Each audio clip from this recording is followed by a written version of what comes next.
Well, today we are going to be talking all about that, and we are going to have you leave here confident that you can make your own spell jar anytime that you want.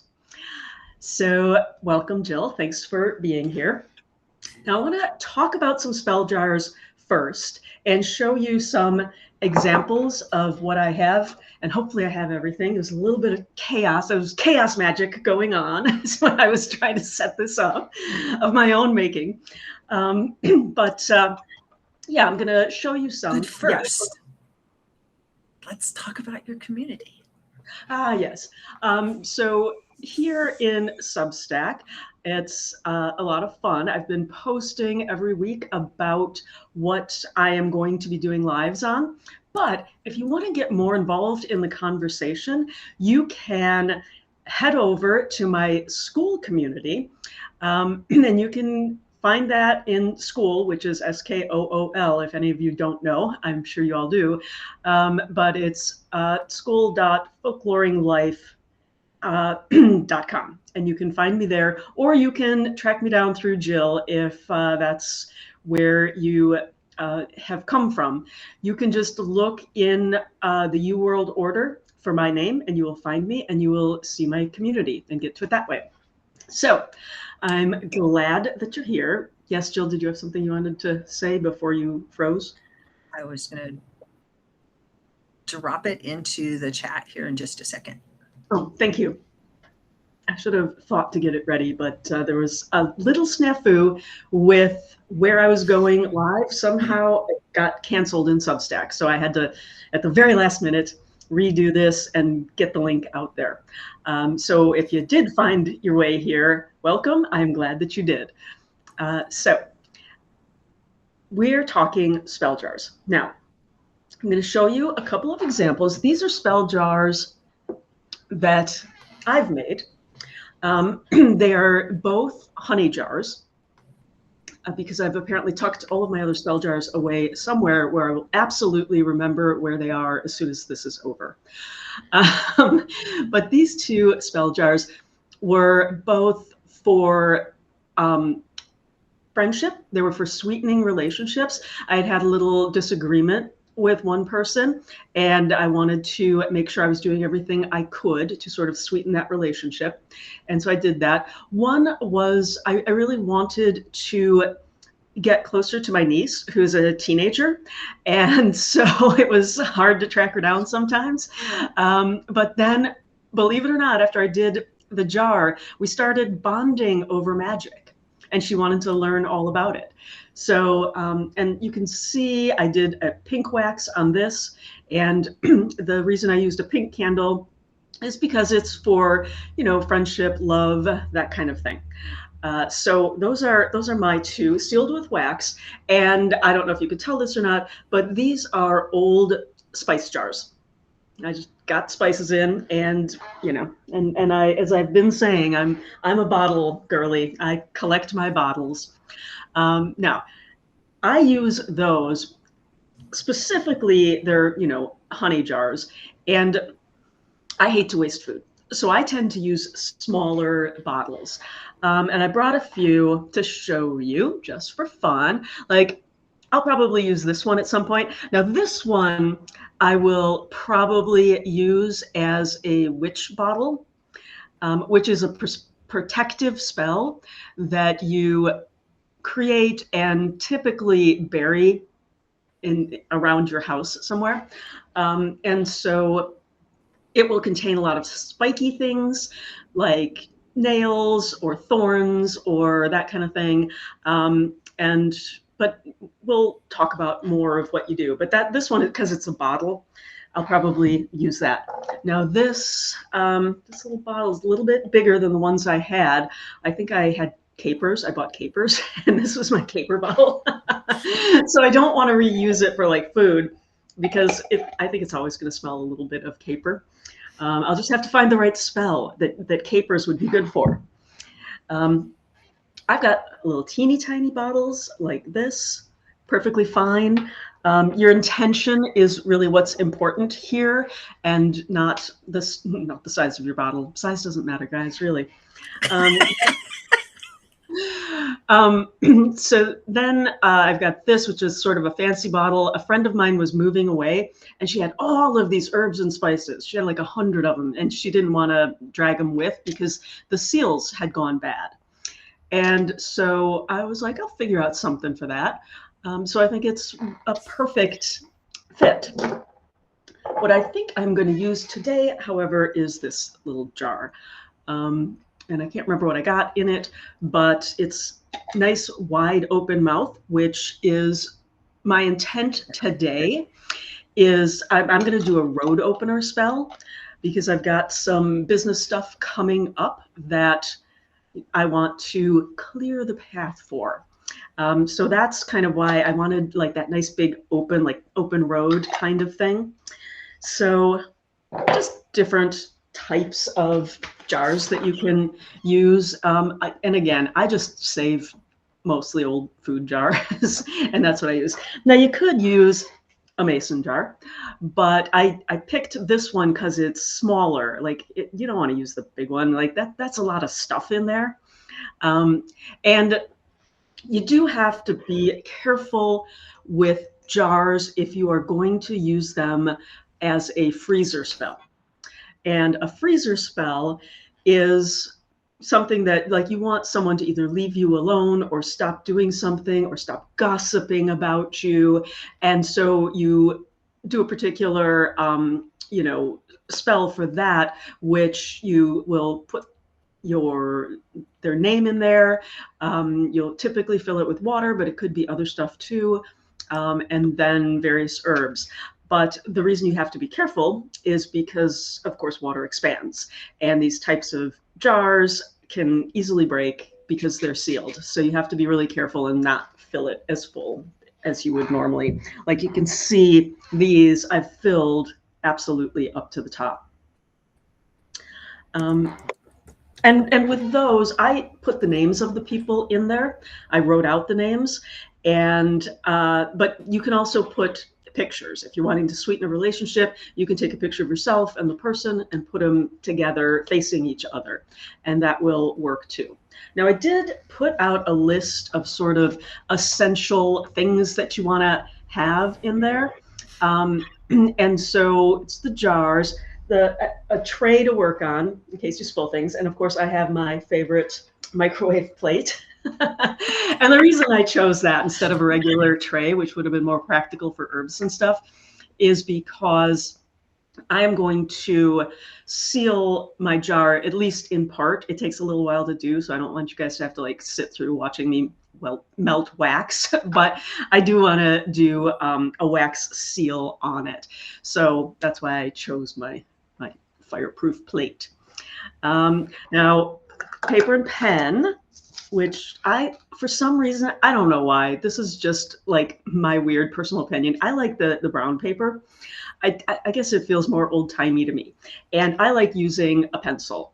I particularly like this one because it's like a little branch. Ooh, I know, I love it. I got a set of these.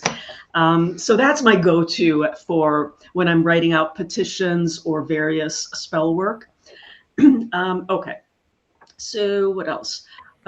Scissors, if you're cutting ribbon, that kind of thing. And speaking of ribbon, so I've got some fancy ribbon that I might use that I like, depending on the correspondences. I actually got some of like this sort of, I don't even know, it's like it's shimmery. I like it.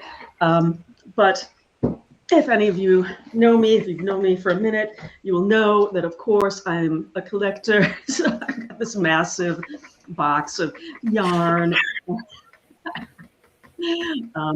I am not going to do yarn today, but I just wanted to show you guys.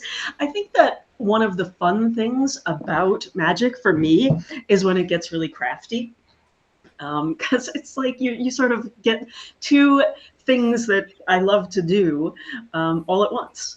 So I tend to just collect stuff that I might use in spell work or in ritual, just because I know I will at some point.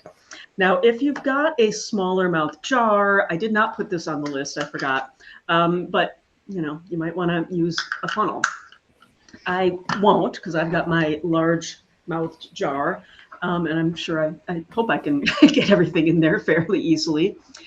Now, some of the other things that you can put in jars besides honey, you can do, your standard vinegar, right? A lot of times I will do oil. This one is just, I think it's sunflower. Yeah, sunflower and olive oil together. And sometimes I will infuse the oil with herbs beforehand. When you're doing baneful magic, or even when you're doing a witch's bottle, you like the modern interpretation is to use vinegar. Historically, they used urine. So I don't know how handy that would be with this bottle. Really good aim. Yeah, definitely. Okay, so optional things, candles and lighter, which I have here today because I'm gonna do that. A wax seal, which is a lot of fun. Wax seals are fun. They're super cheap. You can get them. I got mine on Amazon for just like a art project I was doing. And you can use like a label, because it's much like my freezer theory that I am always completely convinced that I will remember what I batch cooked and put into individual containers. I never do. Never do. I have these sort of, I have these, Only because I can totally relate to that. How many times it's like, I wonder what this is.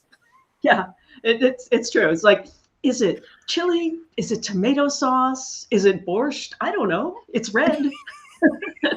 So it's always an adventure in what I'm going to eat tomorrow. But so I've got these sort of fancy parchment looking labels that I bought. What I actually use, painter's tape. And it also, interestingly, does stay on in the freezer. It doesn't like peel off. I know. It's Does it been stick to really, plastic? yeah, yeah. I typically use like Pyrex dishes with the plastic top, and this has always worked for me. And you can see I use it all over the place. These are my herbs I'm going to be using that are already mixed. So, okay, so let's talk a little bit about what else you might do to personalize your spell jar. You might want to include some photos in there. You might want to include written intentions. We already talked about petition. Maybe you're going to make a sigil for yourself. You might put charms or coins or feathers, shells, stones, and or things that you find when you're out in nature, and any trinkets that you want to put in there. Now, let's see. So some common herbs, and we've talked about herbs before, and I have a list out of some different common meanings for herbs, and I will link to that when I repost this.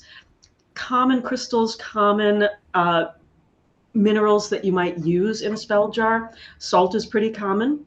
Rose quartz is pretty common. Tiger's eye, which is very protective stone. Clear quartz, which is also protective. I also like, for other liquids beside the oil and the vinegar, you might try moon water, which is water that you put out under a full moon and you just let it sit out overnight. Some people say you have to get it inside or out from where the moon is before dawn. You don't have to do that. Don't worry about it. You could use salt water, or you could use, like, it's a rose water, and that's pretty common. Obviously, the oil we already talked about. So, okay, so historically, they would have used honey, vinegar, wine, urine, salt water, seawater. In modern practice, we're much more likely to use honey, maple syrup, molasses, again, for those sweetening type spells. Rose water, which I just showed you. Florida water is a good one. Um, Maybe some oil infused with essential oils, which I'm not going to do today. You could use infused oils, but I didn't want to do that because I figured you probably didn't have that available because that's a like pre-planned kind of thing. Now, when we're looking at the kinds of jars, like what happens with the jars, so there are active jars that you can have that you set your intent and you go back to it regularly, and you can, shake it, talk to it, reinfuse it with your intention. And so it's a spell that you work in an ongoing way, which is kind of nice to be able to continue to touch back with that intention. And it's a physical way that reminds you, and it helps you get your mindset in the right place. And so you're paying attention to what you're doing in the mundane world in order to get there.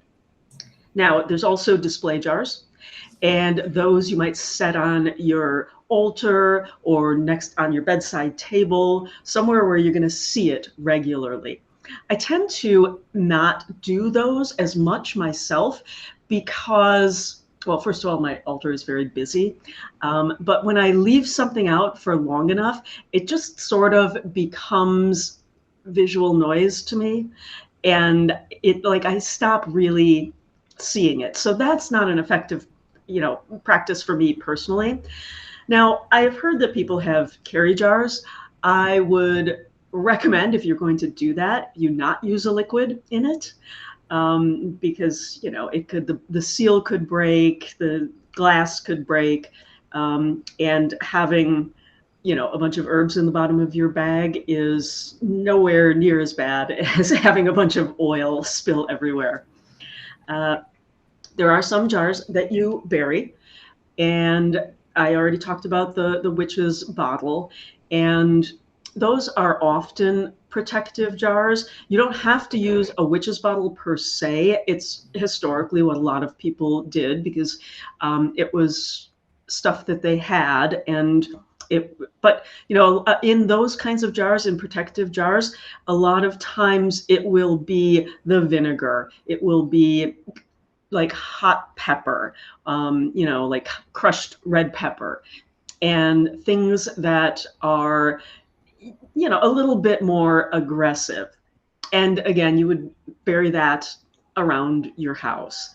You might have a threshold jar, and you would have that obviously near the front door or the back door, near windows, or around sort of the borders of your yard. There are memory jars, which you infuse with your intention of respecting and remembering a person, an event, something that you want to keep in your memory. Something like that. You can't see my altar. I would put that on my ancestor altar if I were going to do something like that, because that altar is all about remembering. And so that would be a good place for me to put it. There can be community jars. You can have a group of people, your friends, if you're in a circle, your circle mates, whoever it is, who have a shared intent, and everybody puts something in it. You seal it up together, and then you can, use it whatever way that you want. If it's for a successful community center, you might bury it somewhere on the grounds. I have an idea I want to share with you, if you don't mind. Rock on. So for your community, you could have a community spell jar that we could all put together. Like we meet and we put it all together. And then maybe you do it at the beginning of the year or beginning of a season. Mm-hmm. Maybe you do it for like the fall solstice. And then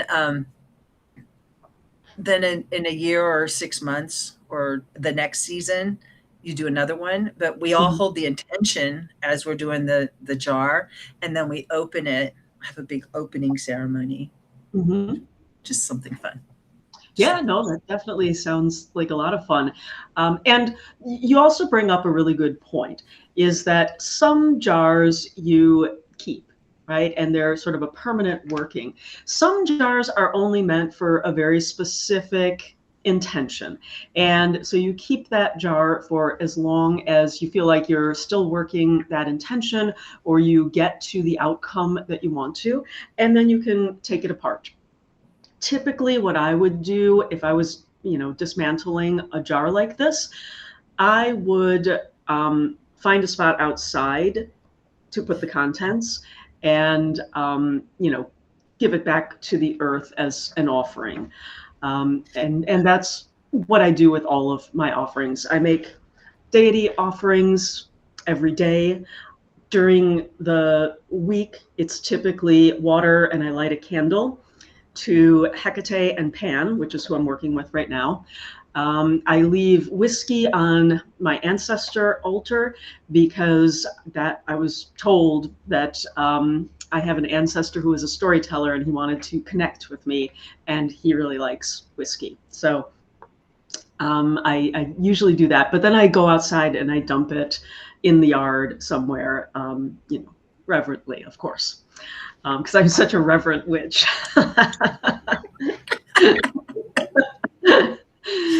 um, so yeah, a lot of these things are just intuitive, right? You're gonna sweeten something, honey, sugar, syrup. You're gonna have, like, you want to do a sour jar if you're trying to, oh, like, have two people's relationship. If you're into baneful magic, no judgment here. You can do whatever kind of magic you want.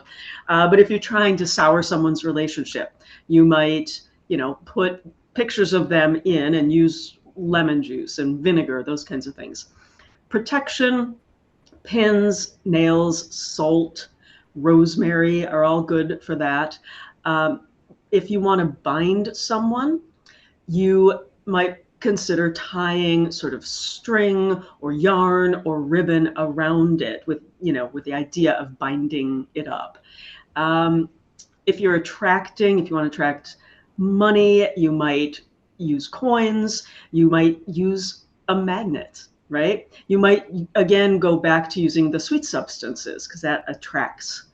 If you want to repel, you know, hot pepper, back to the vinegar, those kinds of things. If you want to preserve something, then you're going to want to strongly consider sealing, whether it's a wax seal or some other kind. But yeah, for preservation. If you want to trap something, that is, going back to the idea of the bottles, because it's got the smaller neck. And you might, if you do decide you want to trap something, you want to, like, lock something down, then put it in like a small enclosed space, right? And as far as the protection magic goes, I've been saying, like, bury it in the yard, bury it in the yard. Historically, you would have found protection magic, like, in the walls of a house. Like, as they were building the house, they would put it in the walls. I think that, you're not going to be in an apartment busting open your wall and trying to put something in there for protection. I have done it myself. Put something in the attic, which is a crawl space for me. It's not like a full attic. And so that seemed like, it's very short. You really do have to crawl. So it seemed like that was a good spot for a protection spell. Okay, so that's kind of the lecture part. I don't know if anyone, oh, thank you for leaving that link, Jill. I appreciate that. Doesn't look like anyone's asked any questions yet. So Jill, do you have your jar? I do have my jar. I was scrambling at the end.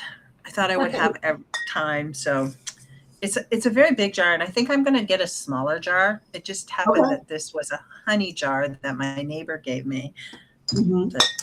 But I have some smaller jars that I'm going to do this with. But you've given me a lot of good ideas here. Okay. Well, I think too, like it depends. I was doing a jar over the winter, and I ended up, and it was a jar for two people that I thought were really toxic together. And both people I like, but just not good for each other. So I was doing a jar to kind of sour that relationship a little to see if I could help them get a little space. And I ended up using um, snow that had gotten dirty, right? And how it gets on the roadside and everything.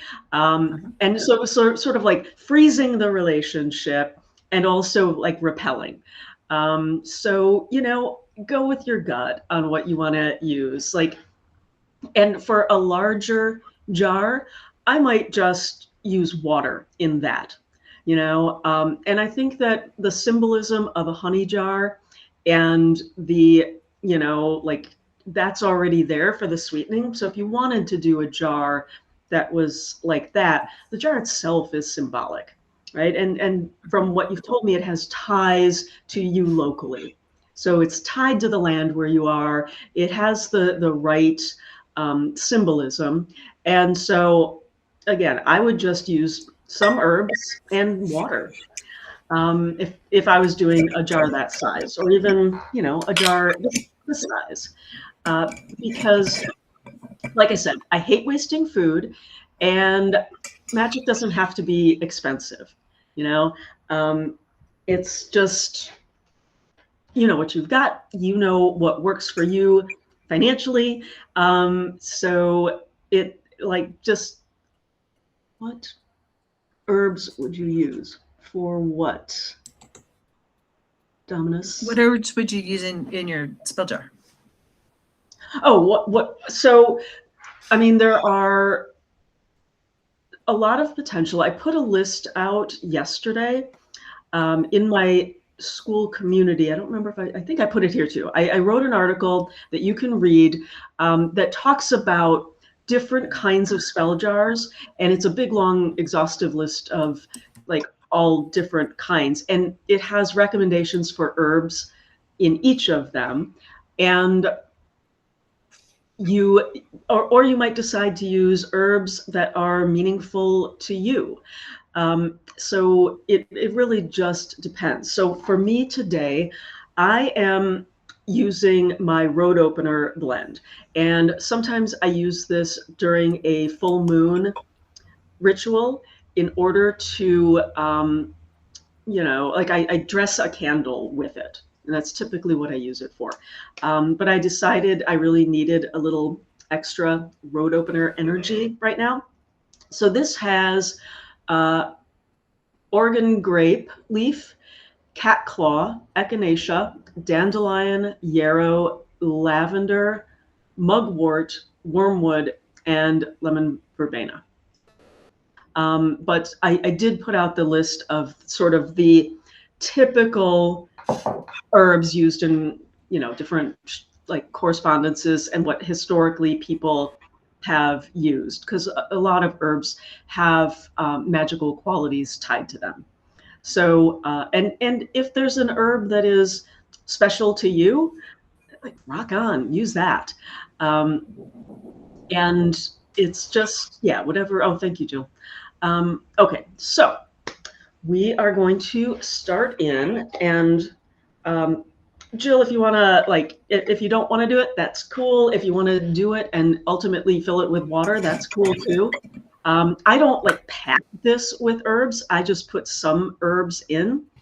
But I think where I am going to start, and there's a lot of different ways to do that.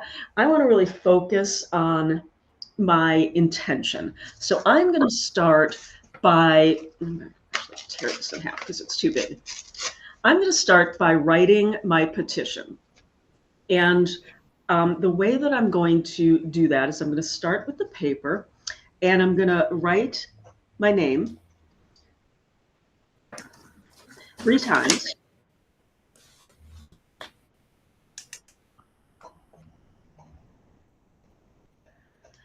So I've written my name 3 times down the You can't see that, but I have, believe me. Okay, then what I'm going to do is I'm going to turn the paper clockwise, just one turn. So now my name is sort of like at, like vertical to me. Now I'm going to write across my name. I'm going to write what my intention is for this particular spell jar. And so the reason that I turn it clockwise once before is because this is something that I'm intending will happen in the future. And you can write as many things as you want on this. If you want to be specific, I'm going to write stuff about ongoing relationships, about like working with the right people. This is very much, a professional thing that I'm doing this for. So I'm going to talk about what things look like when this spell is successful.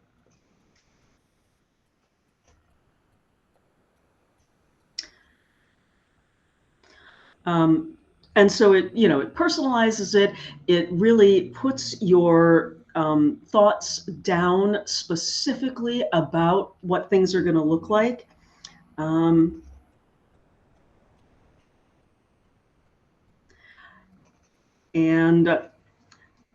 if you're doing a love jar, there's a lot of controversy around things like that. And people saying, well, you don't want to take away free will.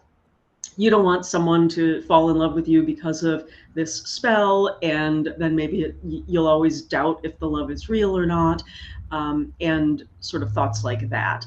And I think that when you do take on something like that, where it would affect someone's free will, I think it's better to either say to yourself, I want to have a great relationship with the right person for me. Right. And then you're not specifically saying, and if it is the person you're thinking about, great. Right. That's great. But you really need to focus on yourself in those kinds of cases. And so I'm focusing on the right relationships, the right partnerships for me to continue moving forward in the direction I want. I'm not saying I want to work with so and so. Because maybe they won't be a good fit. Maybe they won't want to work with me. So that's what I'm doing in mine. So now I have got my petition, and I'm going to do the same sort of thing. I'm going to fold it once toward me, because again, I'm drawing this to me. And then I'm going to turn it again clockwise, fold it one more time toward me. And one more time, I am going to turn it and fold it clockwise. And I'm working with threes, but when I wrote my name and I turned it clockwise the first time, now I'm turning it clockwise 3 more times, because it brings it back to the original orientation that it was in. And it brings it back to me wanting to do these things and have this intention for myself. So that's why I do it. And again, it's going clockwise because it's in the future. So I'm going to put my petition. Oh, I have glitter on me from my ribbon earlier. I'm so fancy today. And then I'm going to just, start with my herbs. And I am not going to use my funnel. And I'm just going to put a good healthy portion in there. So I've got about, that much. Like I said, I don't fill it up with the herbs. And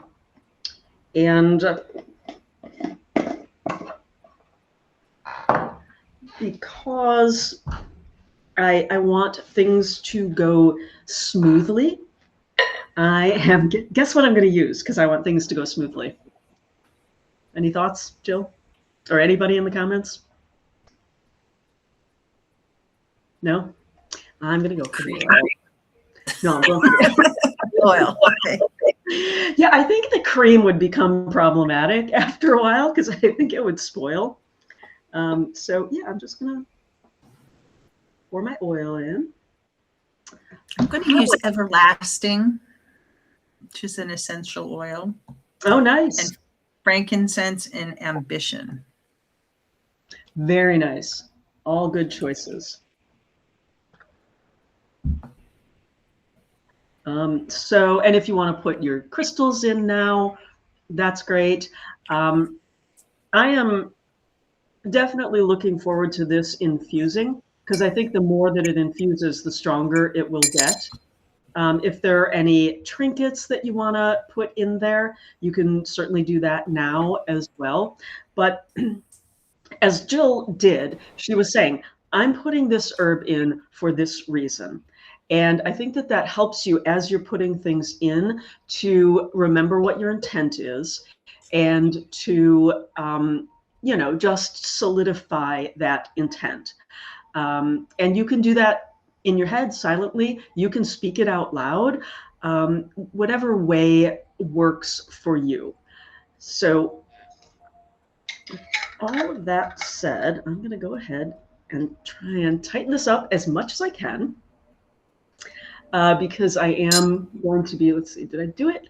I did it. And I have chosen this time to seal it up with an orange candle. And again, that's just a color correspondence. I want when this is the intent is coming, I want to be able to have it be bright and sunny and easy. I want to move forward with the light. And that also seemed to me to be particularly solstice-y. So yeah, that's what I'm going to do. So I'm going to light the candle. I've got this little, it's like a little arc. And I'm tucking my hair back because God knows I would probably light my hair on fire. Yeah, that would be bad. That would be bad. But I love this little arc lighter. It reminds me when I was in high school, of course, we had, really old equipment, and we used to have spotlights that were called carbon arc. And you would literally have to light this like little spot, and it was, between two bits of carbon, and you had to light, and there was a little arc, and it was terrifying. Because then it was like this big, like, you got the big light out of it. But yeah. There we go. And again, I'm just going to let it start to melt a little bit. And then I think I'm going to start dripping the candle wax on it. And as I said earlier, this can take forever. I'm turning it this way because it helps the wax melt faster. Yep. Good thing I'm using my microwave plate. But that's really, you just go around. And like I said, I'm not going to do this whole thing, but you just go around and get, you see that? It's hard to see. But you get a little seal going on there. And I will finish this later. No worries. Sometimes, depending on how much of the candle I burn, and I tend to use small candles because I have learned over time that they take a really long time to burn. And I do most of my ritual at night. And then I'm like, I'm on the couch, like, no, I've got a candle burning. I can't fall asleep yet. So sometimes in my rituals, I will use birthday candles, because birthday candles burn a lot quicker, and so you get it done. But for this, I would use something like this, because after that, what I would do is I would, heat up the bottom a little, stick it to the top of this jar, and let it burn down the rest of the way. And that, to me, is, creating a more powerful spell. And then when all of that was done, for this one, I probably put the label on the bottom, because when, you burn the candle, it'll have a big wax thing on the top. So that is pretty much it. Now, if if you like a little more ritual, you can certainly do that. And I'm getting out my, Jill, I know you're going to laugh, but my grimoire, just my cow print grimoire. Um, and so, Love yeah. it. So for this one, I would probably read Psalm 23 because that is one that I use when I'm doing road opener spells. But let's see. Yeah, I mean, if you want to say anything, you can like speak your intention out loud. And then when you finish, much like we did with the charm bags last week, was that only last week? Yeah, I think it was. You can say, it is done, or so be it, or mote it be. Anything you want to say to sort of seal your intention in. You don't have to get fancy, or you could write up a big old, talking about your intention. You could zhuzh it up and make it a fancy spell for yourself. If you don't feel comfortable with that, there And you can are, wave your feather over it. yes, Your yes, magic feather. yeah. Yes, Jill's new magic feather that she just got that was gifted to her By my by raven friends. Yep. Which is I'm jealous because we don't have ravens around here. I have crows, but I don't have ravens, and ravens are very magical. But I like my crow buddies too. Okay. Crows. I What? don't really know the difference. They're probably crows, but I don't really know the difference. Ravens are bigger, and They're pretty big. Yeah, they're probably. I'm just looking at the size of that feather. I'm sure that those are ravens. I don't know what the sort of the species difference. A corvid's a corvid, right?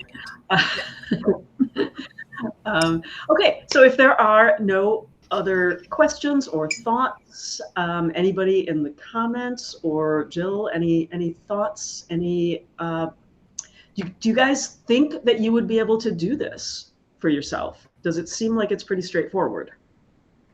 It does, and I am going to finish mine after we get done here, and I am going to put salt water in it. I'm going to use my bigger jar, and I have special salt that I'm going to put in here with it, and a few other things that I want to add, like a bay leaf and a couple other bits and pieces. And nice. Yeah.